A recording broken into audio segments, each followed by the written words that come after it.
அப்பதான் mister gold தரத்திலையும் அளவுலயும் நோ காம்ப்ரமைஸ். மிஸ்டர் கோல்ட் 100% கடல் எண்ணெய்.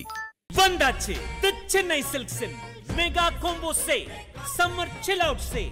இசைஞானி இளையராஜா இசையில் யோகி பாபு மற்றும் பூமிகா நடிப்பில் உருவாகியுள்ள த்ரில்லர் திரைப்படம் ஸ்கூல் மே 23 முதல் திரையரங்குகளில். ஐபிசி தமிழ் நேயர்களுக்கு வணக்கம். இன்று நம்முடன் நேர்காணலில் காடுவெட்டி மனோஜ் இணைந்திருக்கிறார். வணக்கம் சார். வணக்கம். 2017 ஓபிஎஸ் உடைய தர்ம யுத்தம். ஸோ அதன் பிறகு தமிழ்நாடு அரசியலில் ஒரு பரபரப்பு ஏற்படுத்தியிருக்கிறது. பார்த்தீங்கன்னா நேற்று ராமதாஸ் அவர்கள் கொடுத்த பேட்டி, இந்த மாநாட்டுக்கு பிறகு அப்பா மகன் இவர்களிடையே சமாதானம் ஏற்பட்டுரும் அப்படின்ட்டு எதிர்பார்த்துட்ட நிலையில் நடுவில் தருமபுரி கூட்டத்தில் அன்புமணி ராமதாஸ் பேசியிருந்தார். நான் என்ன தவறு செய்தேன், எதற்காக என்ன பதவி விட்டு நிற்கிறீங்க, எனக்கு நைட்டு படுத்தா தூக்கம் வர மாட்டேங்குது பேசியிருந்தாரு. இந்நிலையில் ராமதாஸ் நேற்று பேட்டியில் எல்லா விஷயங்களையும் பேசியிருக்காரு. இது மிகுந்த பரபரப்பு ஏற்படுத்தியிருக்கு. என்ன நடக்குது கட்சிக்குள்ள, அதை தாண்டி அப்பா மகனுக்குள்ள இன்னும் சமாதானமாகாமல் இந்த அளவுக்கு பிரிவு உண்டாக என்ன காரணம் சார்? இல்லை, அது பேட்டின்னு சொல்கிறத விட அவரோட சுய நினைவுக்கு நேற்று தான் எல்லா உண்மையும் சொல்லியிருக்காருன்றத சொல்லலாம். ஏன்னா எத்தனை ஆண்டு காலமாக அன்புமணி அவர்கள் செஞ்சது எல்லாத்தையுமே பொறுத்துக்கிட்டு அமைதியாக இருந்தது. அவரே சொல்கிறார் அந்த ப்ரெஸ் மீட்டில் எல்லாத்தையுமே நான் பொறுத்துக்கிட்டு இருந்தேன், அமைதியாக இருந்தேன் அப்படின்ட்டு. முக்கியமான விஷயம் அதில் சொல்லணும்னா 2018 மாவீரன் காடுவெட்டியார் அவர்கள் மறைகிறாரு. 19 பிரதமர் பதவி ஏற்க போகிற ஃபங்க்ஷனில் அப்பயே கேட்டிருக்காரு. இறக்குறது மே மாதம் இறக்குறாங்க. 6 மாதத்துக்குள்ளேயே அன்புமணி அவர்கள் ராமதாஸ் அவையிட்ட பார்த்து கேட்டிருக்காரு, என்னை தலைவராக்குங்க அப்படின்னு. நான் 2 சொட்டு கண்ணீர் விட்டுன்றதை மட்டும் ஐயா அந்த இடத்துல பதிவு செய்கிறாரு. அப்போவே அது வெளியில் சொல்லியிருக்கணும், இந்த மாதிரி அதுக்குள்ளே பதவி ஆசை வந்துருச்சு அப்படின்றத. அது அந்த இடத்துல இவ்வளோ தூரம் தாமதமாக சொன்னதே ஒரு தவறுன்னு தான் நான் சொல்லுவேன். அது இல்லாமல் அவர் செஞ்ச குற்றச்சாட்டு, நம்மளோட தமிழ் கலாச்சாரம் படி தாயை நம்ம கடவுளாக மதிப்போம். எல்லாத்துக்கும் முன்னாடி நம்மளுக்கு தாய் தான் முதல் கடவுள். மாதா பிதா குரு தெய்வம், தெய்வத்தையே கடைசியாக தான் வச்சுருக்கோம், தாயை தான் தெய்வத்தோட ஸ்தானத்தில் வச்சுருக்கோம். அப்படி இருக்க பெத்த தாயவே ஒரு பாட்டிலை தூக்கி அடிக்கிறார் அப்படின்னா இவர் எந்த அளவுக்கு ஒரு மனநிலையில் இருப்பார். அதுக்கு ரீசன் சொல்லியிருக்காங்க. உங்க 2வது மகளை இதை நாங்கள் இத்தனை நாள் நான் சொல்லிக்கிட்டு இருந்தேன். இது உங்கள் பேட்டியிலே சொல்லியிருக்கேன், இதுக்கு முன்னாடி கொடுத்த எல்லா பேட்டியிலுமே சொல்லியிருக்கேன். முகுந்தனை போடுறதுக்கு பதிலாக அவரோட மகளையோ இல்லை மருமகன் நான் சொல்லியிருப்பேன். மருமகனை போட்டிருந்தா அமைதியாக இருந்திருப்பாருன்னு. அதே தான் அவங்க குடும்பத்திலையும் சொல்கிறாங்க. இதெல்லாம் தெரிஞ்சதுனால தான் நான் அந்த வாக்குவாதத்தை முன்னாடி வச்சேன். இன்னைக்கு ஐயாவே அந்த விஷயத்த சொல்கிறாரு. 2வது மகளை போட்டிருந்தா நீ அமைதியாக தானப்பா இருந்திருப்பேன்னு கேட்டதுக்கு பாட்டில் தூக்கி அடிக்கிறாருன்னா, இப்போ ஒரு காமன் இளைஞர் இல்லைன்னா ஒரு மது போதையில் இருக்கவன், புத்தி சுவாதனம் இல்லாதவன், ஒரு மாதிரி ஒரு 24 hours இன்டாக்சிகேட்டட்ல இருக்கவன் தான் இந்த மாதிரி பெற்றவங்க, கூட பிறந்தவங்க, கட்டின பொண்டாட்டி யாரும் தெரியாமல் இழுத்து போட ஒரு மகளிர் மேலே கை வாங்குறதே தவறுன்னு சொல்கிற கலாச்சாரத்தில் தான் நம்ம இன்னைக்கு வாழ்ந்துட்டு இருக்கோம். அப்படி இருக்கும்போது இவர் இத்தனைக்கும் ஒரு உயிரோட வேல்யூ தெரிஞ்சவர், ஒரு டாக்டர் படிப்பை படிச்சிருக்காரு, MBBS முடிச்சிருக்காரு, ஹெல்த் மினிஸ்டராக இருந்திருக்காரு. ஒரு லைஃபோட வேல்யூ என்னன்னு தெரிஞ்ச ஒரு மனுஷன் பாட்டில் தூக்கி அடிக்கிறாருன்னா இது எந்த அளவுக்கு ஒரு கீழ்த்தரமான செயல். இதே அன்னைக்கு அவங்க வயது காரணத்தால பட்டு இறந்து போயிருந்தா என்னன்னு சொல்லியிருப்பாரு. வயசான காலத்தில் எங்கள் அம்மா இறந்துட்டாங்கன்னு முடிச்சிருந்திருப்பார். அன்னைக்கு ஐயா சரி நம்ம பையனை இப்படி ஜெயிலுக்கு அனுப்புறதான் மறைச்சிருந்திருப்பார். ஏன் இதை சொல்கிறேன்னா, நாங்கள் இத்தனை ஆண்டு காலமாக காடுவெட்டியார் அவர்களோட மரணத்துக்கு அன்புமணி அவர்கள் தான் முக்கியமான காரணம், அவர் மருத்துவ கொலை பண்ணிட்டாருன்றதை நாங்கள் சொல்லிட்டு இருந்தோம். நேற்று அதை ராமதாஸ் ஐயா அவர்கள் ஒத்துக்கிறார். அவர் கீழ்த்தரமாக நடந்தது, அவருக்கு செஞ்ச அநீதியை என்னால் ஏற்றுக்க முடியல, இன்னும் பல விஷயம் இருக்குது, நான் சொல்கிறேன் அப்படின்றதோட முடிச்சிட்டாரு. அதை சொன்னால் இவர் ஜெயிலுக்கு போயிடுவார், அதை சொல்ல மாட்டார். அதே மாதிரி அன்றைக்கி அவங்களோட மனைவி அடிப்பட்டு ஏதாவது இல்லை இறந்துருந்தாங்களோ அவங்க வயது காரணத்தெல்லாம் அதையும் மறைச்சிருந்துருப்பாங்க. இந்த மாதிரி ஐயா இத்தனை ஆண்டு காலமாக இது எல்லாத்தையும் பொறுத்து இந்த சமுதாயத்தை ஒரு இன்னொரு அடித்தட்டு நிலையிலே வச்சிருக்கிறதுக்கு காரணம் அன்புமணி அவர்கள் எவ்வளோ முக்கியமான காரணமோ அதுக்கு உறுதுணையாக ஐயாவும் இருந்திருக்காரு. அதை அவர் ஆரம்பத்திலே இதை போட்டு உடைச்சிருந்தாங்கன்னா இந்த சமுதாயமும் இந்த நிலைக்கு தள்ளப்பட்டிருக்காது, கட்சியும் இந்த நிலைமைக்கு ஆகியிருக்காது. இல்லை, அவர் எதிலிருந்து ஆரம்பிக்கிறாருன்னா மத்திய அமைச்சர் கொடுத்ததுலேருந்து ஆரம்பிக்கிறார். ஏன்னா அவர் அன்னைக்கு சத்தியம் பண்ணியிருந்தார். அவர் முத கட்சி ஆரம்பிக்கும் போது ஐயா அவர்கள் செஞ்ச 5 சத்தியத்தில் முதல் சத்தியமும் என் குடும்பத்துலேருந்து யாரும் வர மாட்டாங்க, ரத்த சம்பந்தத்துலேருந்து யாரும் எந்த பதவியும் ஏற்றுக்க மாட்டாங்க, நான் எந்த பதவியும் ஏற்றுக்க மாட்டேன்றது தான் அவரோட முதல் 2 சத்தியமா இருந்தது. அந்த சத்தியத்தையும் மீறி தானே அதுக்கு இன்ஃப்ளூயன்ஸ் பண்ணது ஜி.கே. மணி. இவங்க தான் அவர் தப்பா சொல்றாரு. அதுக்கு அன்புமணி அவர்களுக்கு இன்னைக்கு ஒரு அரசியல் வாழ்க்கை இருக்கு, அவர் அரசியல் அங்கீகாரம் பெற்றிருக்காரு, அவர் எல்லாருக்கும் அடையாளம் காமிச்சது, அவருக்கு இந்த அரசியல் வாழ்க்கையை கொடுத்ததே மாவீரன் காடுவெட்டியார் அவர்கள் தான். அன்னைக்கு மாவீரன் காடுவெட்டியார் அவர்கள் பெரிய புகழாக தான் இருந்தார். 2000லேருந்து 2018 அவர் மறைகிற வரைக்குமே அவர் தான் வன்னியர் சங்க தலைவராக இருந்தார். எம்எல்ஏவா 2004 எம்எல்ஏவாக இருந்தாங்க. அன்னைக்கே வன்னியர் சங்க தலைவர் பெரிய பதவியில் தான் இருந்தார். பாட்டாளி மக்கள் கட்சி அன்னைக்கு அறியப்பட்டதே காடுவெட்டியார்னால தான் எல்லா இடத்துலையும் தெரியப்பட்டது. அந்த காலகட்டத்திலே நம்ம தம்பி தான் வராரு. ஏன்னா டாக்டர் ஐயா எதுவுமே பேச முடியல, அமைதியாக இருந்துட்டார். அவங்க குடும்பத்தில் இருக்க லேடிஸ் எல்லாருமே சேர்ந்து காடுவெட்டியார் அவர்கள். ஏன்னா அந்த சுச்சுவேஷனில் நாங்களாம் ஊரில் தான் இருக்கோம், எங்களுக்கு தெரியும் இந்த விஷயம் எல்லாமே. காடுவெட்டியார் அவர்களை பார்த்து நீங்கள் சொன்னாதான் ஐயா கேட்பாரு, ஐயா வந்து ஒத்துக்க மாட்டார் அன்புமணியை கட்சியில் கொண்டு வரதுக்கு, நீங்கள் தான் பண்ணணும்னு சொல்லி, உன் தம்பி தானே நீ தான் கூட்டு போகணும் நீ தான் கூட்டு போகணுன்னு அவங்க மனைவியிலேருந்து அவங்க அம்மாலேருந்து எல்லாருமே சொல்லி அவங்க ஒய்ஃப் எல்லாருமே சொன்னதுனால காடுவெட்டியார் அவர்கள் தான் ஒரு ஸ்டேஜில் இன்ட்ரடியூஸ் பண்ணுறாரு. சின்னையா வராரு கட்சிக்கு, அவர் தான் வந்து இதுக்கப்புறம் இளைஞரணி தலைவராக இருப்பார், கட்சியை வழி நடத்துவார், அவர் தான் எல்லாமே. அந்த இடத்துல மட்டும் இல்லாமல் அவர் சிஎம் கேண்டிடேட்டாக அனௌன்ஸ் பண்ணுறதும் காடுவெட்டியார் அவர்கள் தான் அனௌன்ஸ் பண்ணுறாங்க. அன்றைக்கி வந்து ஐயா அவர்கள் வந்து காடுவெட்டியார் வச்சு நீ அனௌன்ஸ் பண்ணாதான் மக்கள் ஏற்றுப்பான், தொண்டர் ஏற்றுப்பான். ஏன்னா அன்றைக்கி பெரிய ஆளுமையாக இருக்கார். ராமதாஸ் ஐயாவுக்கு அடுத்தது வந்து காடுவெட்டியார் அவர்கள் தான் 2000 அறியப்பட்டவர். அன்றைக்கி அவர் தான் 2ஆம் கட்ட தலைவராக இருந்தார். ஐயாவுக்கு அப்புறம் யாருன்னா காடுவெட்டியாரோ, அதுக்கப்புறம் தான் கட்சி தலைவரே வருவார். இவர் வன்னியர் சங்க தலைவர் தான் 2வது இடத்துல இருப்பார், கட்சி தலைவர் அதுக்கப்புறம் தான் வருவார். அந்த ஒரு சுச்சுவேஷன்லையும் அந்த அரசியல் வாழ்க்கையை வந்து தூக்கி கொடுத்தது வந்து காடுவெட்டியார் அவர்கள் தான் அன்புமணிக்கு. நீங்கள் இருந்துட்டு போங்க, உங்களை வளர்த்து விட்றேன்னு சொல்லிட்டு அதுக்காக அன்னையிலேருந்து இவர் மறைகிற வரைக்கும் பாடுபட்டார். ஆனால் அவர் ராமதாஸ் அவர்கள் சொல்கிறார்ல சார், இப்போ அன்புமணி அவர்கள் வந்ததுக்கப்புறம் நிறைய கட்சியில் கூடிய சீனியர்லேயே வந்து எல்லாரும் போயிட்டாங்க, எல்லாரும் செயற்குழு பொதுக்குழு வந்து யாராவது பேச எந்திரிச்சா கூட உட்கார வச்சுட்டாரு. இது எல்லாமே நடந்தது. இது எப்போ இருந்து ஸ்டார்ட் ஆச்சு?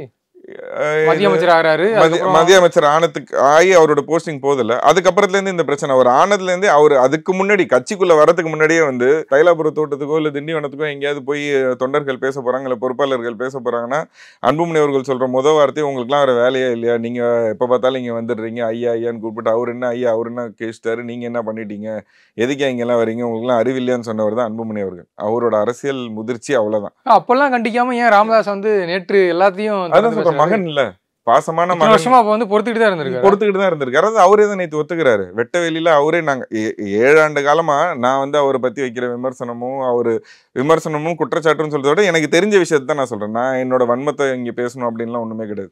அன்புமணி அவர்களை பத்தி அவர் கூட இருக்கவர்கள் என்ன தகவல் சொல்றாங்க, அவங்க கட்சியில இருக்க 2ஆம் கட்ட தலைவர்கள் என்ன பேசுறாங்க, பொறுப்பாளர்கள் என்னத்தை அனுபவிக்கிறாங்க அவங்க அப்படின்றது என்கிட்ட சொல்றது தான். நான் வந்து அவங்க சொல்ல முடியாது. கட்சிக்குள்ள இருந்துட்டு சொன்னா கட்சி பதவி போயிடுது. அதான் சொல்றாங்களே, முக்கியமான பொறுப்புல இருக்கவங்க சீனியர் பொறுப்பாளர்களே வந்து கட்சிக்கு மரியாதை கொடுக்க மாட்டேங்கிறார் அன்புமணி அவர்கள், அவங்களை பொறுப்பை வந்து தூக்கிட்டாரு. அப்படி அந்த பிரச்சனை இருக்கும்போது அவங்களால சொல்ல முடியாது, என்கிட்ட சொல்லுவாங்க, நான் அதை கன்வே பண்ணுவேன். அப்படி இருக்கும்போது இத்தனை நாள் எல்லாருமே அன்புமணி அவர்களே ஊடகத்தில் அவரோட ஐடி விங்க வச்சுக்கிட்டு இவன் வந்து காசுக்காக பேசுறான், திமுக கைக்கூலியா பேசுறான் அப்படின்னு சொல்லிட்டு இருந்தார். நேற்று பெத்த தகப்பனே அவரை பத்தி எல்லா விஷயத்தையும் புட்டு ஒரு 12 குற்றச்சாட்டு வைக்கிறார். அரசியல் நாகரிகம் தெரியாது, மேடை நாகரிகம் தெரியாது, தலைமை பண்பு கிடையாது, இந்த கட்சியை வீழ்த்தியதுக்கு முக்கிய காரணமே அன்புமணி தான், கட்சியோட வளர்ச்சிக்கே தடையா இருக்காரு, கட்சியை சீர்குறைக்கிற நிலையில எல்லா செயல்களும் செய்யறாரு அப்படின்னு. இது எல்லாத்தையுமே நாங்க ஆரம்பத்துலேருந்து சொல்லிட்டு இருக்கோம். அவரோட குடும்பம் மட்டும்தான் வளரணும், அன்புமணி அவரோட மகள், அவரோட மனைவி, இவங்க கையிலுக்குள்ள இந்த கட்சி போகணும் அப்படின்னு நினைக்கிறது எந்த விதத்துல நியாயமானது? இது குடும்ப பிரச்சனை தான் கட்சி பிரச்சனையா? குடும்ப பிரச்சனை தான் கட்சி பிரச்சனையா மாத்திர அவர் என்ன நினைச்சுக்கிறார், நம்ம குடும்பம் தான் கட்சி, வேற யாரும் இல்லை. அந்த 25 தாய்கள்லாம் உயிரை விட்டா அது அவனோட தலையெழுத்து, நம்ம என்ன பண்றது? ஏன் தலையெழுத்து? நான் வந்து ராமதாஸ் ஐயாக்கு பிள்ளையா பிறந்துட்டு நான் இதை அனுபவிக்கிறேன். செத்தவங்க அவங்களோட தலையெழுத்து, அவங்க வந்து அந்த குடும்பத்தில் பிறந்துட்டாங்க, அவங்க இறந்துட்டாங்க, நான் எதுக்கு கஷ்டப்படணும் இந்த சமுதாயத்துக்காக?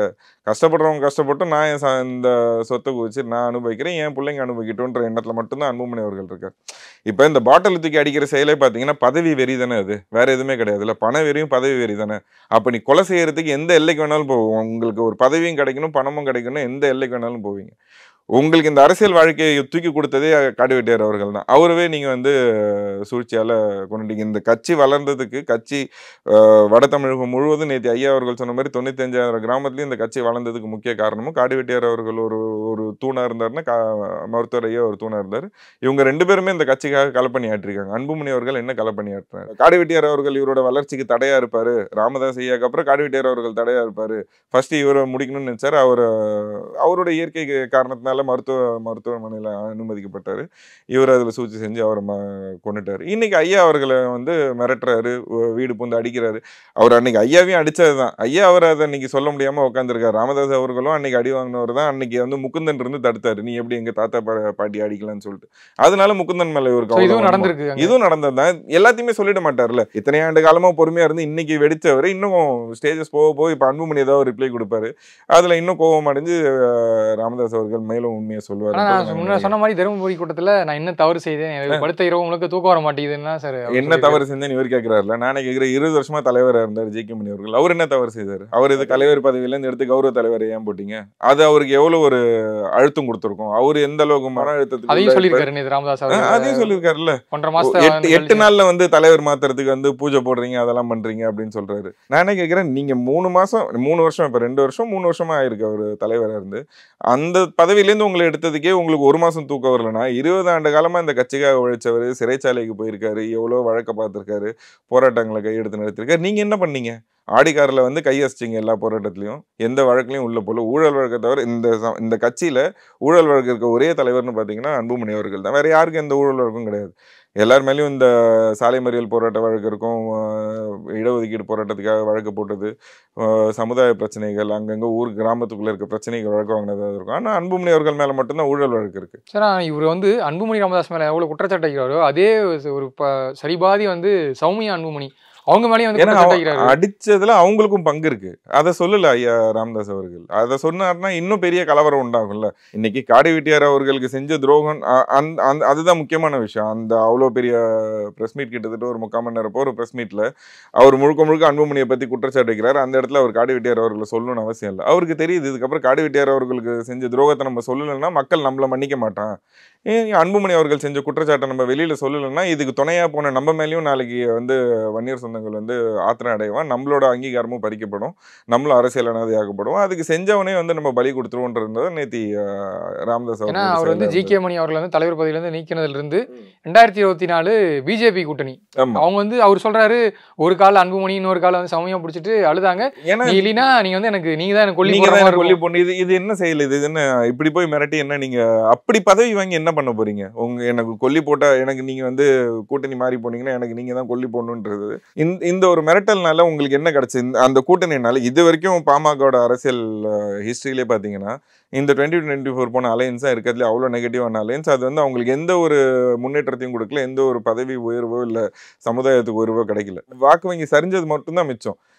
அததான் ஆமா கட்சியோட அங்கீகாரம் போச்சு. மாநாட்டுல வந்து ஐயா ஜி.கே. மணி அவர்கள் என்ன சொல்றாரு, 2016 கட்சி அங்கீகாரம் இருந்தது, 30 லட்சம் வாக்கு வச்சிருந்தோம், நாங்க வந்து தனிப்பட்ட முறையில் தனியா போட்டிட்டு ஒரு பெரிய வாக்கு வங்கி வச்சிருந்தோம். காரிவெட்டியார் அவர்கள் மறைஞ்சாரு, கட்சியோட அங்கீகாரம் போச்சுன்னாரு. இன்னைக்கு ராமதாஸ் ஐயாவும் அதே ஒத்துக்கிறாருல்ல. அன்னைக்கு தனியா போட்டிடும் போது எல்லாமே இருந்தது, இன்னைக்கு காடிவெட்டியார் அவர்கள் மறைவுக்கு அப்புறம் கட்சியோட சின்னமே போச்சு, இந்த கூட்டணினால கட்சியோட சின்னமே போச்சுன்றாரு. இப்ப இந்த கட்சிக்கு சின்னமும் கிடையாது, அங்கீகாரமும் கிடையாது. இந்த நிலைக்கு தள்ளப்பட்டது யாருனால? அன்புமணினால. அதை ராமதாஸ் ஐயா அவர்களே ஒத்துக்கிறார். இதை தான் நான் 7 வருஷமா சொல்லிட்டாரு. இந்த கட்சி சீரழிவு பாதையை நோக்கி போறதே வந்து அன்புமணி அவர்களோட தலைமையில தான்.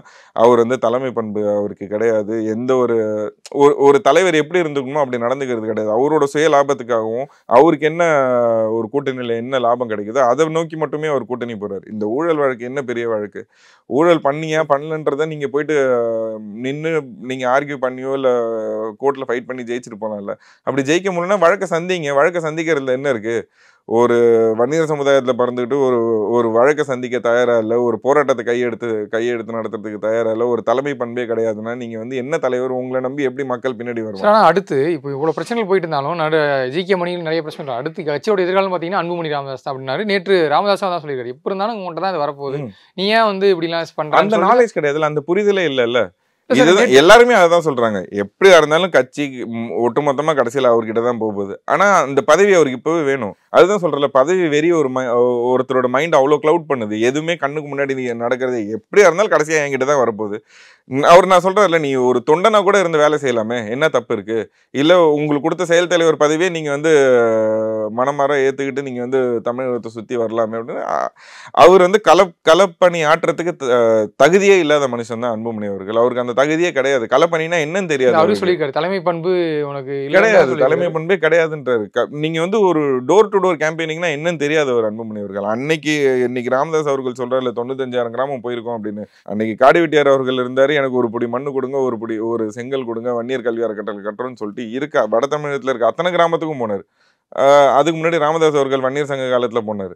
இப்படி இவங்க 2 பேரும் பயணம் செஞ்சிருக்காங்க. அன்புமணி அவர்கள் இது வரைக்கும் தமிழகத்துல எத்தனை கிராமம் இருக்குன்னு அவருக்கு தெரியுமா? இவ்வளவு 25 தியாகிகளோட பேர் அன்புமணி அவர்களுக்கு தெரியுமா? இந்த சமூகத்துக்காகவும் இந்த கட்சிக்காகவும் உயிரை விட்டு இன்னைக்கு அவங்க குடும்பத்தில் இருக்க பெண்மணிகள் தாலி எடுத்து நிற்கிறாங்க. ஒரு எப்படி சொல்றது, ஒரு எக்கனாமிக்கல் ஸ்டேட்டஸ்ன்னு அடையாமல் இருக்காங்க. இன்னும் வந்து பொருளாதாரத்தில் பின்தங்கிய நிலையில தான் இருக்காங்க. இன்னும் குடிசை வீட்டில் தான் இருக்காங்க. ஆனால் அவங்களோட ரத்தத்தில் உருவான அன்புமணி அவர்கள் வந்து இன்னைக்கு ஆடி கார், எங்கே போனாலும் ஆடி கார், பென்ஸ் காரில் தான் போறாரு. மாடி மாளிகையில் தங்கியிருக்காரு. காலையில் எந்திரிச்சா டால்ஃபின் பார்க்குறாரு. என் வீட்டு பிள்ளைகள் காலையில் எந்திரிச்சா ஒரு வாய் சோத்துக்கு வழி இல்லாமல் உட்காந்துருக்காங்க. இந்த நிலைக்கு தள்ளப்பட்டது யாரு? 30 ஆண்டுகளாக நீங்கள் 2004 கட்சிக்குள்ளே வரீங்க. அன்னையிலேருந்து இன்னைக்கு 2025 கிட்டத்தட்ட 20 வருஷமா இந்த கட்சியை எந்த முன்னேற்ற பாதையில் கொண்டு போயிருக்கீங்க? இந்த சமுதாய மக்கள் எப்படி முன்னேற்றம் அடைஞ்சிருக்காங்க? தலைவர் பதவி நீங்க வேணும்னு கேட்டுக்கிட்டீங்க. இளைஞரணி தலைவர் உங்களுக்கு தான் கொடுத்தாங்க. கிடைச்ச ஹெல்த் மினிஸ்டர் பதவி உங்களுக்கு கொடுத்தாங்க. ராஜ்சபா சீட் பேசி வாங்கணுன்றதையும் சொல்றாரு. ராஜ்சபா சீட் உங்களுக்கு கொடுத்தாங்க. இன்னைக்கு வந்த எம்பி சீட்ல உங்க மனைவிக்கு எம்பி சீட் தரீங்க. இதே மாதிரி மாத்தி மாத்தி உங்க குடும்பத்துக்குள்ளேயே எல்லாம் வரும்னா இந்த சமுதாயத்துக்கு முன்னேற்றம் அடையிறதுக்கு நீங்க என்ன பண்ணிருக்கீங்க? நீங்க உங்களை ஹெல்த் மினிஸ்டர் ஆக்கணும்னு நீங்க வச்ச போர்டு என்னன்னா, சொந்தக்காரங்களும் ஜாதிக்காரங்களும் என்ன வந்து எந்த ஒரு உதவியும் கேட்டு வந்து பார்க்க கூடாது. அப்புறம் எந்த சமுதாயத்தை வச்சு எந்த ஜாதியை வச்சு நீங்க வந்து ஹெல்த் மினிஸ்டர் ஆக்குனீங்க? அன்புமணின்ற பேருக்கு தூக்கி ஹெல்த் மினிஸ்டர் கொடுத்துட்டாங்களா? உங்க பேருக்கு அட்ரஸே கிடையாது, அடையாளமே இல்லாத ஆள் தான் அவரு. ராமதாஸ் அப்படின்ற ஒரு பேர் இல்லைன்னா அன்புமணி அவர்கள் யாருன்னு இந்த உலகத்துக்கும் தெரியாது, எதுவுமே தெரியாது. அவர் இந்த உலகத்துக்கு அறிமுகப்படுத்தினது காடி வெட்டியார் அவர்களும் ராமதாஸ் அவர்களும். இந்த 2 பேருக்குமே நீங்க இவ்வளவு துரோகம் செஞ்சீங்கன்னா இதை வந்து வன்னியர் சமுதாய மக்கள் வந்து காடி வெட்டியார் அவர்களுக்கு அவர் இழைத்த துரோகத்தை வன்மையா கண்டிக்கிறோம் நாங்க எல்லாருமே. அதுக்கு அவர் வந்து பதில் சொல்லி அவன் அன்புமணி அவர்கள் நேற்று பிரஸ் மீட்ல ராமதாஸ் அவர்கள்ட்ட ஒரு கேள்வி கேட்கிறாங்க. மூதன் வந்து இளைஞரணி தலைவர் பதவியில இருக்காரான்னு, அவர் இருக்காரு, தொடர்காரன்னாரு. ஆனால் நேற்று அதுக்கப்புறம் வந்து மூதன் வந்து தன்னுடைய பொறுப்புல இருந்து, இளைஞரணி தலைவர் பொறுப்புல இருந்து விலகிறார். அது ஒரு அரசியல் நாகரிகம் தானே. அவர் பதவியில போட்ட கடிதத்தை வந்து அன்புமணி ராமதாஸ் அவர்களுக்கு தான் அனுப்பிச்சு. அதான் சொல்றேன். இதுக்கு முன்னாடி தமிழ் குமரனை போட்டவரையும் மிரட்டி அதிலே சொல்லியிருப்பாரு. ராமதாஸ் அவர்கள் வந்து அதிலே சொல்லியிருப்பாரு நேற்று பிரஸ் மீட்ல. அவர் மிரட்டி வந்து உடனே விலக சொன்னாரு. நேற்று இந்த பிரச்சனை மேல போய்கிட்டே இருந்தா கட்சி 2ஆ உடஞ்சி 3ஆ உடஞ்சி யாருக்கு என்ன லாபம் இருக்கு? கட்சியே இல்லாத கட்சிக்கு இளைஞரணி தலைவராக இருந்து என்ன பண்ண போறோம் தான் அவர் வந்து ரிசைன் பண்ணிட்டாரு. இப்போ அது அன்புமணி அவருக்கு அதுக்கு என்ன பதில் சொல்லுவார்? ரிசைன் பண்ணது சந்தோஷம்னு சொல்லுவாரா? இல்லை ஏதாவது ஒரு ரிப்ளை கொடுக்கணும்? இன்னும் ரிப்ளை கொடுக்கல. அந்த கடிதத்தை ஏற்றுக்கிட்டேன், உன்னோட ராஜினாமாவை ஏற்றுக்கிட்டேன்னு சொல்லணும், ஒன்றுமே சொல்லாமல் இருக்காருல்ல. நான் கேட்குறேன், நேற்று இவ்வளோ குற்றச்சாட்டு வச்சிருக்காரு. இந்த குற்றச்சாட்டுக்கு அன்புமணி அவர்கள் எத்தனை தலைவர்களுக்கு, எவ்வளோ அரசியல் தலைவர்கள் சேலஞ்ச் கொடுத்துருக்காரு. இன்னைக்கு ராமதாஸ் ஐயா கொடுத்துருக்க உங்களை பற்றி சொல்லியிருக்க குற்றச்சாட்டு எல்லாத்துக்கும் நீங்கள் பதில் சொல்ல வேண்டிய கட்டாயத்தில் இருக்கீங்கல்ல. காடி வெட்டியார் அவர்களுக்கு நீங்கள் செஞ்ச துரோகத்தையும் அவரை கீழ்த்தனமாக நடத்தினதுக்கும் நீங்கள் பதில் சொல்லலாம். வன்னியர் மக்கள் உங்களை வன்மையாக கண்டிக்கிறோம். நாங்கள் அனைவரும் இவ்வளோ பிரச்சனைகள் போயிட்டு இருக்கும்போது ஒரு நடுவில் சமாதானம், குடும்பம் சேர்ந்து சமாதானம் பேசியிருக்காங்க. ஆனால் நேற்று வந்து ராமதாஸ் அவர்கள் வந்து நிறைய விஷயங்கள் வந்து ஓப்பனாக போட்டு உடச்சிட்டாரு. பாட்டில் தூக்கி அடிச்சாருன்றது நிறைய விஷயங்களை வந்து ஓப்பனாக பேசிட்டாரு. இது கட்சியோட அடுத்த எதிர்காலம்னு அன்புமணி தான் சொல்றாங்க. ஆனா இது வந்து ராமதாஸ் இப்படி பேசிக்கிறது இன் ஃபியூச்சர் இல்ல, எதிர்காலம் தான் சொல்லிட்டு அவர் அதுலயே சொல்லிட்டாருல. தேவைப்பட்ட நான் வந்து பொதுக்குழு கூட்டி அன்புமணியை கட்சி விட்டு நீக்கும்னு சொல்லிட்டாருல. ராமதாஸ் அவர்களுக்கு வந்து கட்சி வளர்ச்சி முக்கியம், சமுதாய வளர்ச்சியும் கட்சி வளர்ச்சி முக்கியம். ஏன்னா சமுதாயத்துக்காக பாடுபட்டிருக்காரு ஒரு காலத்துல. நான் இல்லவே இல்லைன்னு சொல்லல. அவர் பையன் உள்ள வந்ததுக்கு அப்புறம் பாசத்துல வந்து கண்மறைக்கப்பட்டு அவர் இத்தனை நாள் அவர் செஞ்ச துரோகத்தையும் அநியாயத்தையும் பொறுத்துக்கிட்டு இருந்தாரு. இன்னைக்கு இன்னும் கொஞ்ச நாள் போச்சுன்னா கட்சியே இல்லாம போயிடுச்சுன்னா, இத்தனை நாள் பாடுபட்டு ஒரு விஷயத்தை உருவாக்கி வச்சிருக்கோம்ல, அந்த விஷயம் அழியறது கண்ணுக்கு நேரம் யாருமே பார்க்க மாட்டாங்களே. என்னதான் பிள்ளையா இருந்தாலும் என்ன ரத்த சம்பந்தமா இருந்தாலும் நான் உருவாக்குன ஒரு விஷயம் அழியுது அதே ரத்தத்தினாலங்கும் போது அதை எதிர்க்க தானே செய்வேன். இல்ல, அது ஓப்பனா பிரஸ் மீட் வச்சு சொல்ல காரணம் என்னன்னா, கடந்த அந்த அவசர மாவட்ட செயலர் கூட்டம்லாம் கூட்டினப்போ வந்து இவரே கால் பண்ணி ரூம்ல வீட்டுக்குள்ள பேசினாதான் நீங்க பாட்டில் தூக்கி அடிக்கிறீங்களே. பிரஸ் மீட் வச்சு பேசினா தானே மக்களுக்கு வெளியில தெரிய வரும். இன்னைக்கு ஏன்னா அன்புமணி அவர்கள் 2 நாளுக்கு முன்னாடி தர்மபுரியில கட்சியோட பிம்பத்தை உடைச்சிடாதா சார்? இது வந்து கட்சி இப்போ வந்து பாமக வந்து எல்லா கட்சி கிடையாதுல்ல. அதான் அன்புமணி அவர்கள் கட்சி கிடையாதுல்ல, ராமதாஸ் அவர்கள் தான் கட்சி. அன்புமணி அவர்கள் கட்சி கிடையாதுல்ல. ஒரு 10-15 பொறுப்பாளர் வேணா அவங்க கூட இருப்பாங்க. ஆனா ஒட்டுமொத்த வன்னியர் தொண்டர்கள், ஏன்னா 2.5 கோடி மக்களும் பாட்டாளி மக்கள் கட்சிக்கு ஓட்டு போட்டு இல்லை. ஓட்டு போட்ட 30 லட்சம் பேர் காடி வெட்டியார் அவர்களுக்காக ஓட்டு போட்டாங்க. அவர் இருந்ததுனால இளைஞர்கள் அந்த கட்சியில அலைக்கடலா திரண்டு வந்தாங்க. இன்னைக்கு அவங்க எல்லாம் வந்து ராமதாஸ் அவர்கள் பின்னாடி தான் நிற்கிறாங்க. யாரும் அன்புமணி அவர்கள் பின்னாடி நிக்கல. பொறுப்பாளர்கள் நிற்பாங்க. பொறுப்பு போயிடுச்சுன்னா அவங்க இத்தனை நாள் கஷ்டப்பட்டது செலவு பண்ணது எல்லாம் வீணா போயிடுமேன்றதுக்காக பொறுப்பாளர் இருப்பாங்க கொஞ்சம் பேர். அதாவது ஒட்டுமொத்த கட்சி அன்புமணி அவர்கள் பின்னாடி இருக்குன்னு சொல்ல முடியாது. அப்படி இருந்திருந்தா அவர் வந்து தர்மபுரியில தோத்திருக்க மாட்டார். அவரோட மனைவி இன்னைக்கு அந்த தர்மபுரியில அவங்க தோத்திருக்க மாட்டாங்கல்ல. ராமதாஸ் இன்னொரு குற்றச்சாட்டு என்னன்னு பாத்தீங்கன்னா, நான் ஒரு மாவட்ட செயலர் கூட்டம் கூட்டுறேன், ஆனா இவரே கால் பண்ணி சொல்றாரு, நீங்க போனீங்கன்னா வந்து மிரட்டல ஐ மீன் என்ன சொல்றீங்க, நடந்தது அவர் மிரட்டுறாரு. போனீங்கன்னா அவங்க தலைவர் வந்து உங்க பதவியை காலி பண்ணிடுவாரு, போகாதீங்கன்னு சொல்லி தான் இவர் ஆமா, சொல்லியிருக்காரு. அது சௌமியா அவர்கள் தான் மெயினா ஃபோன் பண்ணி எல்லார்கிட்டயும் பேசினது. ஸோ அவங்களுடைய ரோல் வந்து இதுல சௌமியா அன்புமணியோட ரோல் வந்து இதுல பெரிய அது பெரிய அளவுல சொல்லாம ஒரு ஐயா அவர்கள் வந்து கொஞ்சம் கம்மியா சொல்லியிருக்காரு. ஆனா சௌமியா அவர்கள் தான் ஃபோன் பண்ணி மெயினா இருக்க 100 மாவட்ட செயலாளர்கிட்ட சௌமியா அவர்களும் இன்னும் ஒரு 2 பேர் கட்சியில இருக்காங்க. அவங்க 2 பேருமே ஃபோன் பண்ணி நீங்க போகக்கூடாது, போனீங்கன்னா சின்னவர் கோவப்படுவாரு, அவங்க 2 பேரும் பேசிட்டு இருக்காங்க, பேசி முடிவு பண்ணி தனியா ஒரு கூட்டம் போடுவாங்க, அதுக்கு போகணும், அதுக்கு போகலாம், வெயிட் பண்ணுங்கன்னு எல்லாரும் மிரட்டி ஆஃப் பண்ணிட்டாங்க. நான் என்ன கேட்குறேன், நீங்க ஒரு தலைவரா நடந்துக்கணும் அப்படின்னு நினைச்சீங்கன்னா எல்லாரும் போங்க, போய் அங்கே போயிட்டு ஐயா என்ன பேசுறாரு, சப்போஸ் இப்போ என்னை பற்றியோ இந்த தலைவர் பதவியிலேருந்து எடுத்து பற்றி பேசினாருன்னா இருங்க ஐயா, நம்ம வந்து அதை பேசி முடிவு பண்ணலாம், அவரையும் கூப்பிட்ற 2 பேரும் நீங்கள் உட்காந்து பேசுங்க அப்படின்ற ஒரு விஷயத்த தான் சொல்லணும். அதுதான் ஒரு தலைவனுக்கான அழகு. அங்கே போகவே போகாதீங்க, அவர் பெரிய ஆளா நான் பெரிய ஆளா பார்த்துடலான்னா இது என்ன கட்சி தலைவர், இப்படி நீங்கள் போனீங்கன்னா எப்படி கட்சியை வழி நடத்துவீங்க, யார் உங்கள் பின்னாடி வருவாங்க? யாருமே இல்லாமல் நீங்கள் வந்து தனியாக அனாதையாக வேணா ரோட்டில் நடந்து போகலாம், எல்லாரையும் இப்படியே மிரட்டிக்கிட்டே இருந்தீங்கன்னா இவர் மிரட்டுறதுக்குலாம் யார் பயப்பட போகிறாங்க? இல்லை என்னென்ன தகவல் வந்துச்சுன்னா, ஒரு பக்கம் வந்து இவர் பொதுக்குழு கூட்டி வந்து தன்னை வந்து தலைவராக அறிவிச்சிக்கலாம் அப்படின்ட்டு அன்புமணி ராமதாஸ் வந்து ஒரு பக்கம் செயல்பட்டு இருக்காரு. பொதுக்குழு கூட்டினார்னு அசிங்கப்பட்டுருவார்ல அவர். பொதுக்குழு கூட்ட மாட்டார். பொதுக்குழு கூட்டி அவர் அப்படி ஆக்சுவலாக பைலோ அப்படி பொதுக்குழு கூட்டி தான் தலைவர் அனௌன்ஸ் பண்ணாங்க. இப்போ பொதுக்குழு கூட்டி அவருக்கான எப்படி சொல்றது ரெக்கக்னிஷன் அவர் கேட்டார்னா அது கிடைக்காது அவருக்கு. ஏன்னா அவர் தலைவர் பதவியிலேருந்து எடுத்த அன்னைக்கு ஃபேஸ்புக் நீங்கள் வலைதளங்களில் பார்த்துருந்தாலும் சரி, 2ஆம் கட்ட தலைவர்கள் என்கிட்ட தொடர்பு கொண்டு பேசினவங்களும் இன்னைக்கு தான் கட்சிக்கு ஒரு விடிவு காலம் பிறகுது. இத்தனை ஆண்டு காலமாக வந்து ஒரு எப்படி சொல்றது ஒரு தீய சக்தி கிட்ட மாட்டிக்கிட்ட மாதிரி தான் இருந்தோம். எந்த ஒரு வளர்ச்சியுமே நடக்கல. வன்னியர் சங்கம் ஆக்டிவா இருக்கா? 2018 காடி விட்டார் அவர்கள் இருந்தாரு. அன்னையிலேருந்து இன்னை வரைக்கும் வன்னியர் சங்கம் எங்கேயாவது ஆக்டிவா இருந்து எதுக்காவது குரல் கொடுத்து பார்த்துருக்கீங்களா? கிடையவே கிடையாது. அதான் சொல்றேன், எல்லாத்தையும் ஆஃப் பண்ணி வச்சது அன்புமணி அவர்கள் தான். எல்லாத்தையும் ஆஃப் பண்ணி வச்சது அன்புமணி அவர்கள் தான். இதே பூத்தாழ்மொழி அண்ணன் வந்து வன்னியர் சங்க மாநாட்டுக்கு அவர் கூப்பிடவே இல்லைன்னு 2 நாள் முன்னாடி அவர் பிரஸ் மீட் கொடுத்தாருல, சிதம்பரத்தில் பிரஸ் மீட் கொடுத்து தர்ணா பண்ண போனார். அப்போ எந்த அளவுக்கு வந்து இவங்க வந்து எல்லாத்தையும் ஆஃப் பண்ணிட்டு இவர் மட்டும் தெரியும்னா இவர் ஒரே ஆள்னால என்ன பண்ணிட முடியும்? இவர் ஒரே ஆள் 234 தொகுதியில் நின்று எம்எல்ஏ வரா? வாய்ப்பு இல்லை. அப்படி இருக்கும்போது அதான் சொல்றேன்ல, அறிவே இல்லாம. ஆனா வெளியில இருக்க ஒரு பிம்பம் பாத்தீங்கன்னா, இப்ப வந்து கட்சியில் இருக்கக்கூடிய முக்காவாசி மாவட்ட செயலாளர்கள், நிர்வாகிகள் எல்லாமே வந்து அன்புமணி பக்கம் தான் இருக்காங்க. ஏன்னா கடந்த அந்த செயற்குழு கூட்டம் எல்லாத்துக்கும் வந்து கூட்டம் ராமதாஸ் அவர்கள் அழைப்பு விடுறது மேலே யாரும் வரல. ஆனா இப்ப அடுத்த கட்சியுடைய அடுத்த ஃபியூச்சரா இருக்க தலைவர் வந்து அன்புமணி தான். ஸோ அவர் பக்கம் தான் வந்து மோஸ்ட் ஆஃப் ஆதரவுகள் இந்த சூழ்நிலையில் நிற்பாங்க. நிறுவனருக்கு பவர் இருக்கு. கட்சி விட்டு இவரை நீக்கிட்டாருன்னா என்ன பண்ணுவார் அன்புமணி அவர்கள்? அன்புமணி அவர்கள் சண்டை போடுறது, இப்போ முகுந்தனை கொண்டு வரக்கூடாதுன்னு சொல்றது, வேற யாரையும் கட்சிக்குள்ள கொண்டு வரக்கூடாதுன்னு சொல்றது இந்த வன்னியர் கல்வி அறக்கட்டளைக்காகவும் இதில் அபகரித்து வச்சிருக்க சொத்துக்காகவும் தான். கட்சியை விட்டு நீக்கிட்டா உங்களுக்கு அந்த பதவி போயிடும். வன்னியர் கல்வி அறக்கட்டளையில் இருக்க போர்ட் ஆஃப் மெம்பர்ஸ்லேருந்து உங்கள் ட்ரஸ்டி பதவியும் போயிடும். அப்போ எந்த சொத்துக்கு நீங்கள் என்னத்தை போய் எப்படி எடுப்பீங்க? அதெல்லாம் அவர் எதுவும் பண்ண மாட்டார், அமைதியாக உட்காந்துருப்பார். அவரை தான் சொல்கிறார்ல, கடைசியாக போய் ஐயா காலில் அன்றைக்கி எப்படி கூட்டணி பொறுத்து காலை பிடிச்சாரோ மறுபடியும் இப்போ போய் காலை பிடிப்பார். வேறு வழியே கிடையாது. அன்புமணி அவர்கள் கட்சியை விட்டு நீக்கிட்டால் அன்புமணி அவர்களால் என்ன பண்ண முடியும்? அன்புமணி அவர்களுக்கு என்ன அடையாளம் இருக்குது? ராமதாஸ் பொதுக்குழு செயற்குழு கூட்டி அவர் இப்போ இன்னைக்கு கூட ஒரு கூட்டத்துக்கு வந்து அழைப்பு விடுத்திருக்காரு. ஸோ அந்த கூட்டத்தில் வந்து நிறைய விஷயங்கள் பேசிட்டு அதுக்கப்புறம் என்ன அடுத்த கட்ட நடவடிக்கை என்ன பண்ணலான்னு சொல்லிட்டு விவாதிக்க போறாங்கன்னு கூட தகவல் வருது. கூட்டத்தை கூப்பிட நான் என்ன சொல்கிறேன், ஒரு ஜென்ரல் நாலேஜ் என்னன்னா, இப்போ 2 பேர் இருக்காங்க, அப்பா பிள்ளை இருக்காங்க. கண்டிப்பாக எப்படியா இருந்தாலும் இவங்க கூப்பிடும்போது கூட்டம் போவோம், அவங்க கூப்பிடும்போது கூட்டம் போகாமலே இருக்காது. ஆனால் தொண்டர்களோட நிலைமை என்ன? இன்னைக்கு ஐயாவை போய் பார்த்துட்டா நாளைக்கு இவர் ராமதாஸ் அன்புமணி அவர்கள் வந்து மிரட்டுவார். அன்புமணி அவர்களை போய் பார்த்துட்டா ராமதாஸ் அவர்கள் கோச்சிப்பாரு, நான் கூப்பிட்டு வரல நீங்கள் அங்கே போறீங்கன்னா. அந்த நிலைமையில தான் தொண்டர்கள் இன்னைக்கு இருக்காங்க. தொண்டர்கள் நம்ம சொல்லி எந்த குற்றச்சாட்டும் இல்லை. அது நேற்று பிரஸ் மீட்டுக்கு அப்புறம் இன்னும் ராமதாஸ் அவர்கள் மீது வந்து இன்னொரு சிம்பத்தி கிரியேட் இருக்கு. ஏன்னா அவர் இவர் பத்தின உண்மை எல்லாத்தையுமே சொல்றாரு. இந்த உண்மைகள் எல்லாமே இத்தனை நாளா கட்சியில் இருக்க பொறுப்பாளர்கள் ஐயா கிட்ட சொல்லியிருக்காங்க. கட்சியில் இருக்க பொறுப்பாளர்கள் எல்லாருக்கிட்டையும் பெரிய அளவில் விவாதிச்சிருக்காங்க. ஆனால் அதுக்கான பதிலே கிடைக்கல.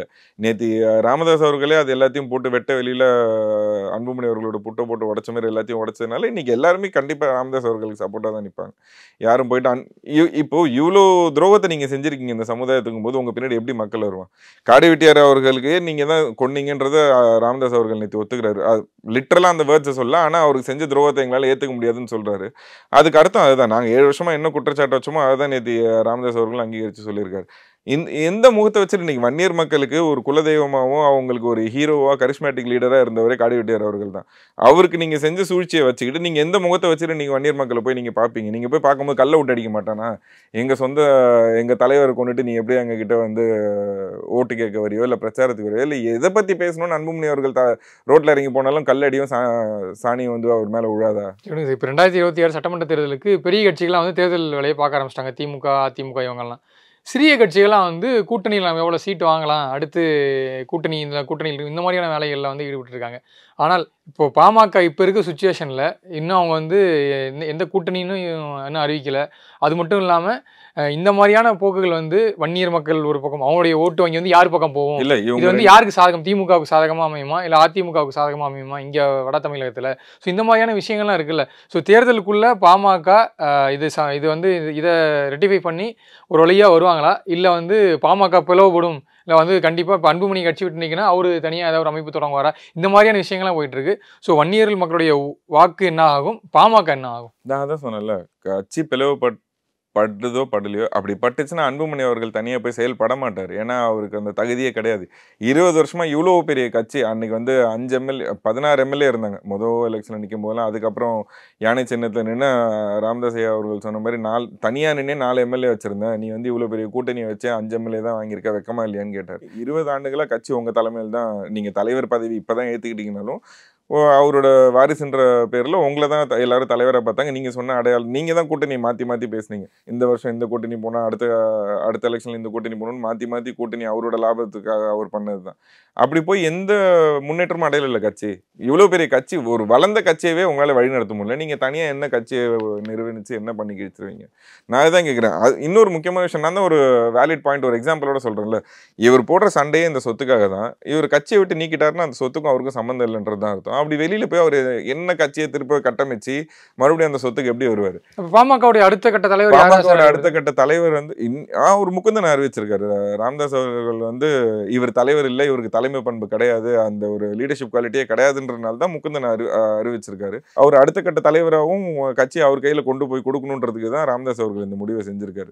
ஏன்னா அபகரிச்ச சொத்து குடும்பத்துக்குள்ளே இருக்கணும்ல, கட்சி இருந்தாதான் நிரந்தரமா ஓரங்கட்டுற பிளான்ல. கண்டிப்பா இதுக்கு மேல நீங்க இப்ப நாளைக்கே போய் ஐயா இல்ல நான் சொன்னதெல்லாம் பொய்ன்னு சொல்லிட முடியுமா? இல்லை நான் வந்து அன்புமணியில் கோவத்தில் வந்து இது எல்லாத்தையும் சொல்லிட்டேன்னு சொல்லணும். சொன்ன உண்மை எல்லாமே எல்லாருக்கும் தெரிஞ்ச உண்மை. இதை வந்து இது வரைக்கும் யாருமே சொல்லி ராமதாஸ் ஏற்றுக்கிட்டாலும் விஷயத்தை யாருமே எங்கேயுமே சொல்லாம நேற்று ஐயா அவர்கள் சொன்னார்னா எல்லாம் ஒரு அதிர்ச்சி ஆகலாம். இதெல்லாம் கிட்டத்தட்ட நான் இன்னும் மற்றவர்களுக்கெல்லாம் 7 ஆண்டு காலமா இது நடந்துகிட்டு இருக்கு. அன்புமணி அவர்கள் இது செய்யறாரு, வீடு பூந்து அடிக்கிறாரு. நான் ஒரு லாஸ்ட் பேட்டிலே சொல்லியிருப்பேன், கொலை மிரட்டல் விட்டாரு, ஐயாவோட உயிருக்கே வந்து அன்புமணி அவர்களால் ஆபத்து இருக்கு, முகுந்தன் அவர்களை கட்சிக்குள்ள கொண்டு வந்ததுனால சொன்னா அதெல்லாம் நேற்று ஐயா அவர்கள் ஒத்துக்கிறாருல்ல. அடிக்கிறான் தள்ளுறான் எல்லாமே சொல்றாரு இல்லை, இது எல்லாமே நடந்த விஷயம் தானே. அப்படி இருக்கும்போது இதுக்கப்புறம் போய் ராமதாஸ் அவர்கள் வந்து நான் சொன்னது பொய்ன்னு சொல்ல முடியாது, இல்லை நான் தெரியாம சொல்லிட்டேன்னு சொல்ல முடியாது.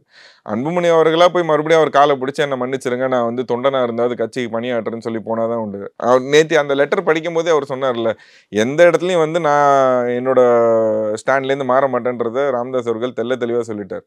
அப்படி இருக்கும்போது அன்புமணி அவர்கள் மாற்றிக்கிட்டு வந்தால் தான் உண்டு. அப்படி மாற்றிக்க மாட்டார்னா அவர் கட்சியை விட்டு நீக்கிறத தவிர வேறு வழி கிடையாது. கட்சியை விட்டு நீக்கிட்டாங்கன்னா அவர் எதுவுமே பண்ண மாட்டார், வீட்டில் உட்காந்து டால்ஃபின் பார்த்துட்டு இருக்கலாம்.